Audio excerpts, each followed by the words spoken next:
চলে এসেছি আর একটা ব্লগ নিয়ে। রোজকার মতো আজকেও টিউশনে যেতে হবে, তার জন্য সকালে উঠতে হয়েছিল। শীতের সিজনে সবাই মোটামুটি বাড়িতে ফুল গাছ লাগায়, তো আমিও লাগিয়েছিলাম অনেক ফুল গাছ, তো সাথে আমার ভাইও লাগিয়েছিল। তো দেখো অনেক ফুল হয়েছে। তো তারপর তো সহজে তো পড়তে খিদে পেয়ে যায়, আস্তে আস্তে লেট হয়ে যায় বলে দেখো ম্যাগি করে নিয়েছিলাম। ম্যাগিটা খেয়ে এখন বেরিয়ে পড়েছে সাইকেল নিয়ে, যেহেতু ট্রেনের টাইম হয়ে গেছে আর ট্রেনে করেই যাবো। সূর্যবাবু উকিতে বলছে গুড মর্নিং।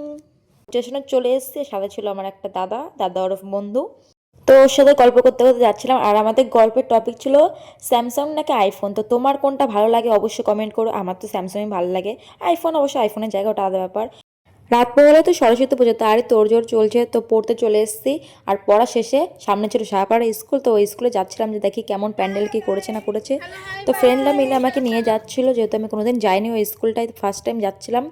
সবাই গল্প করতে করতে যাচ্ছিলাম, বেশ ভালোই লাগছিল। আর এই মাঠের সামনে ক্রিকেট শেখানো হয়, তো এটা দেখতে আমার খুব ভালো লাগে। যাই হোক, একটা শখ ছিল শেখার, যেটা হয়নি, ওটা পরের কথা। তো দেখো আমরা চলে এসেছি সাহাপাড়া স্কুলে, আর ভিতরে ক্যাম্পাসে আর কি প্যান্ডেলটা করা হয়েছিল। দেখো তো ফ্রেন্ডরা মিলে এক জায়গায় হলে তো মজা আড্ডাই আর কি হবেই। তো কি লেভেলে এক একজন এক একজনকে রোস্ট করেছে তার ঠিক নেই, এটা হয়েই থাকে।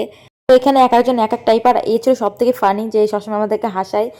তো সব গ্রুপে এরকম একটা ফানি টাইপ ফ্রেন্ড থাকে, সব গ্রুপে থাকবেই, এটা মানে আর কি কমন বলতে গেলে। আর দেখো সামনে থেকেই দেখা যাচ্ছিলো আর কি। আর শুনেছিলাম নাকি প্যান্ডেলটা কি Howrah bridge theme, I think Howrah ব্রিজই তো বলেছিল, ঠিক খেয়াল নেই। তো যাই হোক একটা ব্রিজের থিমে করেছিল দেখো। আর সামনে ওইদিকে ঠাকুর আনা ছিল, তো ঠাকুর তো চলে আসে, যেহেতু কালকে পুজো। আর ওইদিকে আলপনা দেওয়া আছে, তোমাদেরকে অবশ্যই দেখাবো। খুব সুন্দর আলপনা দিয়েছে। আর এইদিকে দেখো চাইতে ব্রিজের আইটেম করেছে, দেখতে বেশ সুন্দর লাগছিল। আর এখানে একটা মেশিন টাইপ করেছে, কি করবে ঠিক বুঝতে পারছি না, কিছু একটা রাউন্ড টাইপের মানে ঘোরানো হবে, যাই হোক কিছু একটা ফোয়ারা টাইপ করবে হয়তো। আর এই দেখো বলছিলাম না আলপনা দিয়েছে, দেখো সব স্টুডেন্টরা মিলে আলপনা দেয়, এটা সবাই জানে স্কুলে। তো খুবই সুন্দর লাগছিল আলপনাগুলো দেখতে। দেখো একটা রেডের মতো হোয়াইটের, আমার তো খুবই ভালো লেগেছে। এটা আমার একটা জানাশোনা ফ্রেন্ডই করেছিল। আর এই দেখেছিল মা সরস্বতী। কারা কারা এমন সুন্দর আলপনা দিতে পারে অবশ্যই বলো তো। আর আমি তো একদমই পারি না আলপনাতে, কিন্তু আমার দেখতে খুবই সুন্দর লাগে। আর এই দেখে দেখো এদের পাগলামো শেষ নেই, এদের পাগলামো শুরু হয়ে গেছে, এরা এরকম করতেই থাকবে। তো আমি বাড়ি যাই, তো দেখা হচ্ছে নেক্সট ব্লগে। টাটা।